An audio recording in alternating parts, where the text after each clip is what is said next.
Welcome back to my channel.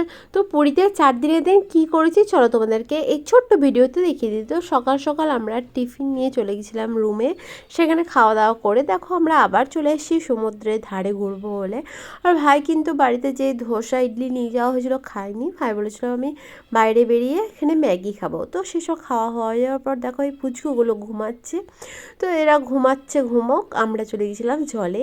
তো জলে গিয়ে দেখো এত ঠান্ডার মধ্যেও যেহেতু আমাদের লাস্ট দিন, তাই জন্য কিন্তু একটু বেশি বেশি করে আমরা ওখানে মজা করেছি, অনেক ফটো তুলেছি, অনেক ভিডিও করেছি, সবই তোমাদের সঙ্গে একটু একটু করে শেয়ার করছে। তারপরে কিন্তু লাঞ্চ করে নেওয়ার পর আমরা দুপুরবেলা একটু রেস্ট করে তোমাদের সঙ্গে একটু শেয়ার করি। বাথরুমটা দেখো খুব সুন্দর ছিল। তো আমরা সন্ধ্যাবেলায় বেরিয়েছিলাম, আর বেরিয়ে দেখছি কেয়া সেটের সঙ্গে দেখা হয়েছিল, মানে কেয়াদি। তো যাই হোক তারপরে রুমে চলে এসেছি, কারণ এক্ষুনি আমরা বেরিয়ে যাব, আমাদের ট্রেনের টাইমও হয়ে যাবে আস্তে আস্তে। তো যাই হোক আমরা বেরিয়ে পড়েছি আর গিয়েছিলাম আমরা স্টেশন। আর ট্রেনের যা টাইম ছিল তার থেকে আমরা একটু আগেই পৌঁছে গেছিলাম, কারণ দেখো ওখানে গিয়ে অনেক কেনাকাটা করেছি, সেই সবগুলো যেন সাবধানে তোলা হয়, সেই জন্য কিন্তু একটু আগে আগে পৌঁছে গেছিলাম। বাবা ওখান থেকে গিয়েছিল আর খাবার নিয়ে এলো, বাবা ওখানকারই আশেপাশ থেকে।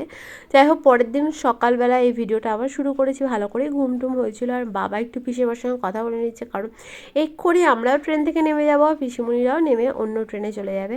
তো যাই হোক বাবা এখান থেকে একটা গাড়ি ভাড়া করে নিয়ে আমরা চলে যাচ্ছি হাওড়া। হাওড়া পৌঁছে এতটাই গরম লাগছিলো, আমরা সোয়েটার কিন্তু খুলে দিয়েছিলাম। তো তারপরে আমাদের বাড়ি ফেরার ট্রেন আমরা পেয়ে গিয়েছি আর চেপে পড়েছি দেখো।